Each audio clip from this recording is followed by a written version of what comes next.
자, 이번 시간에 하는 내용들이 우리 시험 문제에 굉장히 많이 나올 거예요. 그래서 정리할게요. 자, 이번에 할게 자원의 특성에 대해서 할 건데, 자원의 성격에 정의 좀 해주셔야 돼요. 결정 한 3개 정도 해주세요. 잘 나오는 거예요.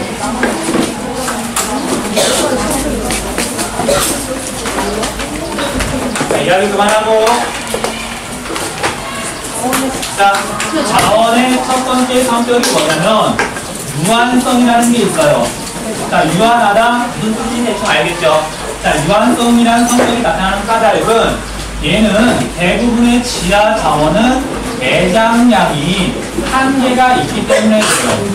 더불어서 대부분의 자원들은 한 번 쓰면 없어져 버리는 도발 자원이기 때문에 언젠가는 바닥이 변하겠죠. 그 성격을 유한성이라고 불러요. 언젠가 바닥이 나더라. 자, 그래서 등장하는 단어, 이 단어 기억해 주셔야 돼요. 어려운 말은 아니고 가체 연수라는 말이 있어요. 자, 지금 해서 쓰는 속도로 자원을 쓰면 몇 년이 지나야 바닥이 나는지 그 횟수를 가체 연수라고 불러요. 채굴이 가능한 횟수. 예를 들면 석유 같은 경우에는 여러분 대충 알죠? 학자들이 말하길 오늘날처럼 해서 쓰면 앞으로 30년에서 40년이 지나면 바닥이 날 거래요. 선생님이 죽기 전에 석유가 바닥이 날 거래요. 석유가 문제가 되잖아요. 굉장히 중요한 제한이었는데. 자, 그래서 가체 연수라는 거 꼭 기억해 두실 것, 유한성과 관련해서 나오는 단어라는 거. 자, 석유뿐만 아니라 석탄, 천연가스, 철광석 그런 것들 대부분 가체 연수가 짤 거란 말이죠.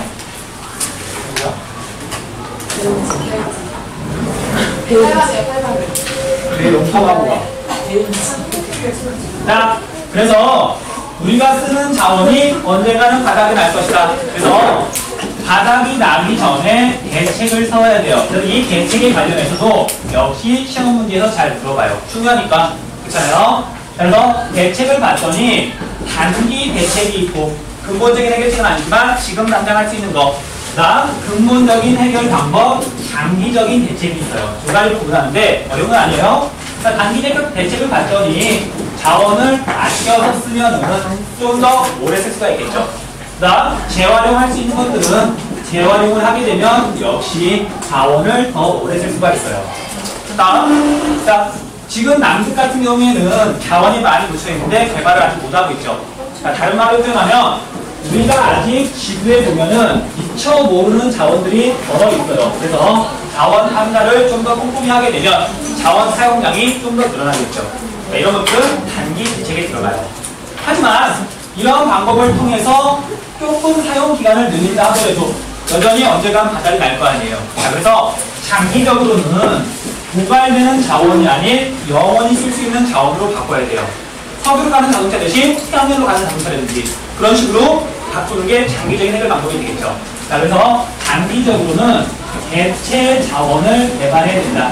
이게 근본적인 해결 방법이에요. 자, 나중에 대체 자원은 한 번 쓰면 없어지는 고갈 자원이 아니라 영원히 쓸 수 있는 순환 자원이 되겠죠. 순환 자원, 이게 근본적인 해결 방법이다. 그래서 단어의 뜻과 가체 연수, 그 다음 대책 간단히만 살펴보면 될 것 같아요. 어려운 게 아닙니까?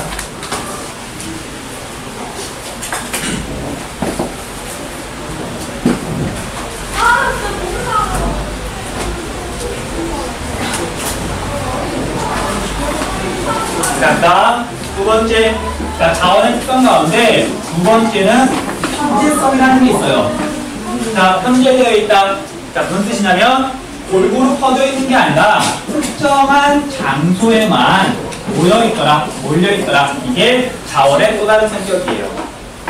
자, 이게 왜 중요하냐면 우리나라에서는 석유나 석탄 같은 지하자원을 굉장히 많이 쓴단 말이에요. 근데 우리나라에 별로 없어요.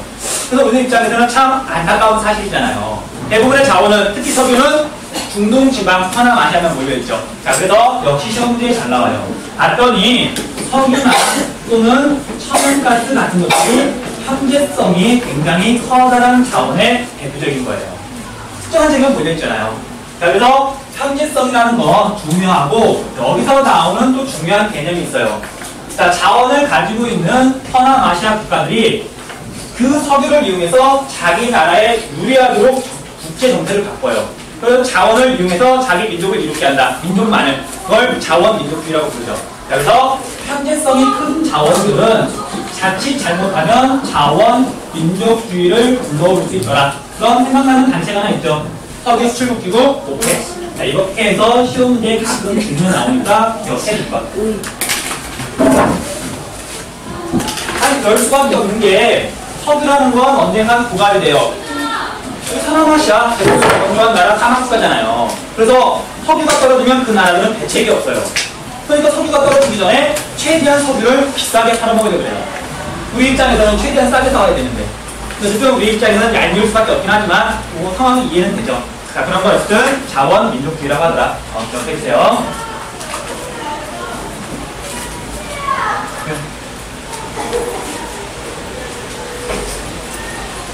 자, 딱 자원의 세 번째 특징이 뭐가 있냐면 가변성이라는 게 있어요. 자, 자원은 고정되어 있는 게 아니라 시간에 따라서 또는 문화에 따라서 자원의 성격이 달라지더라. 성격이 변하더라. 가변성이에요. 그러니까 어려운 건 아니고 지난 시간에 예를 들었던 게 있어요. 볼게요. 자, 기술 수준하고 관련된 건데 100년 전에는 우라늄이라는 건 자연이었죠. 이용할 수 있는 기술이 없었단 말이에요. 자, 그런데 시간이 지나면서 상대성 이론도 발견되고 그다음 원자로도 만들게 되면서 그냥 돌멩이였던 우라늄을 이용할 수 있는 기술이 생겼죠. 그래서 기술적 의미의 자원이 있다는 말이에요. 자, 그런데 기술이 있다고 해서 그것만 이용하는 게 아니라 경제적 가치가 있어야 되겠죠.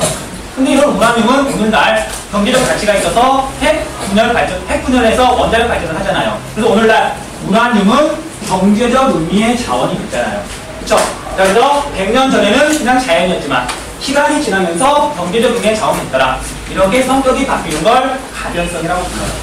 그래서 자원의 세 번째 성격, 가변성 기억해 주시고 몇 가지 예해 들어볼게요.